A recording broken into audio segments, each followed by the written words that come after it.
Mes chers compatriotes, dimanche, les élections européennes ont livré leur vérité. Elle est douloureuse. 6 Français sur 10 ne se sont pas déplacés. 1 électeur sur 4 a voté pour l'extrême droite. C'est vrai, partout, les partis européens progressent. Mais c'est en France, pays fondateur de l'Union européenne, patrie des droits de l'homme, pays des libertés, que l'extrême droite arrive aussi largement en tête. Bien sûr, ce vote n'efface pas tous les suffrages, ceux qui se sont portés notamment sur les partis européens. Mais ce vote, il est là, et il doit être regardé en face. C'est ce que je fais. Comment l'interpréter? Ce vote, c'est une défiance à l'égard de l'Europe, qui inquiète plus qu'elle ne protège. C'est une défiance à l'égard des partis de gouvernement, de la majorité comme de l'opposition. Ce vote, c'est une défiance à l'égard de la politique, qui après tant d'années de crise appelle toujours des efforts sans qu'on en voit encore les résultats. Ce serait une faute, et je ne la commettrai pas, que de fermer les yeux sur cette réalité. Parce qu'elle traduit une peur du déclin de la France, de la mondialisation, et ce sentiment exprimé tant de fois d'abandon face à la dureté de la vie. Mais le pire, ce serait de renoncer à ce qui fait la France, ses valeurs, son rang, son influence, son ambition, sa place en Europe et dans le monde.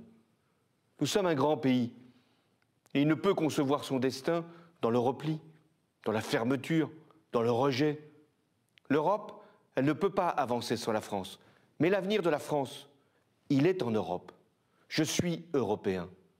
Mon devoir, c'est de réformer la France et de réorienter l'Europe. L'Europe, elle a réussi notamment depuis 2 ans à surmonter la crise de la zone euro. Elle était proche de l'éclatement, mais à quel prix? Celui d'une austérité qui a fini par décourager les peuples. Aussi, demain, pas plus tard que demain, au Conseil européen, je réaffirmerai que la priorité, c'est la croissance, c'est l'emploi, c'est l'investissement. L'Europe, elle est devenue illisible, j'en suis conscient, lointaine, et pour tout dire incompréhensible, même pour les États. Ça ne peut plus durer.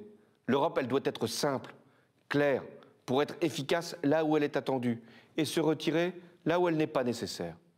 L'Europe, elle doit préparer l'avenir, les nouvelles technologies, la transition énergétique et sa propre défense. Elle doit protéger ses frontières, ses intérêts, ses valeurs, sa culture. Tel doit être le mandat qui sera confié à la prochaine Commission européenne, et j'y veillerai. Mais pour parler d'une voix forte, la France doit elle-même être forte. Depuis 10 ans, elle perd ses emplois, et notamment dans l'industrie. Sa compétitivité se dégrade. Son déficit commercial se creuse. Depuis 10 ans, la France, à cause de politiques qui n'ont pas été conduites, elle a accumulé des dettes. Ce n'est pas l'Europe qui nous demande de faire des réformes. C'est pour la France que nous devons les mener à bien, et c'est ce que j'ai décidé. En confiant au gouvernement de Manuel Valls sa feuille de route. Quelle est-elle? C'est l'emploi par le soutien aux entreprises, le pacte de responsabilité. C'est le pouvoir d'achat par des baisses d'impôts. C'est la justice sociale par la priorité répétée, réaffirmée à l'éducation.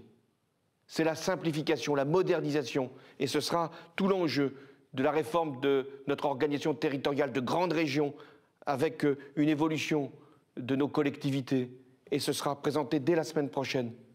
Cette ligne de conduite, elle ne peut pas dévier en fonction des circonstances. Il y faut de la constance, de la ténacité, du courage, mais aussi de la rapidité dans la mise en œuvre, parce que les Français ne peuvent pas attendre. L'avenir, nos institutions, elles sont solides. Elles nous donnent les moyens d'agir. Et au bout du chemin, j'en suis convaincu, mais il faudra le démontrer. Ce sera la réussite, et la réussite de tous. Dans les épreuves, face aux défis, le rassemblement, il est nécessaire. Le rassemblement des Français. Ce qui nous unit, c'est notre attachement à la démocratie, à la République. Ce qui nous unit, au-delà de tout, c'est notre amour de la France. Et ce sera le combat que je mènerai tout au long de mon quinquennat. Vive la République et vive la France.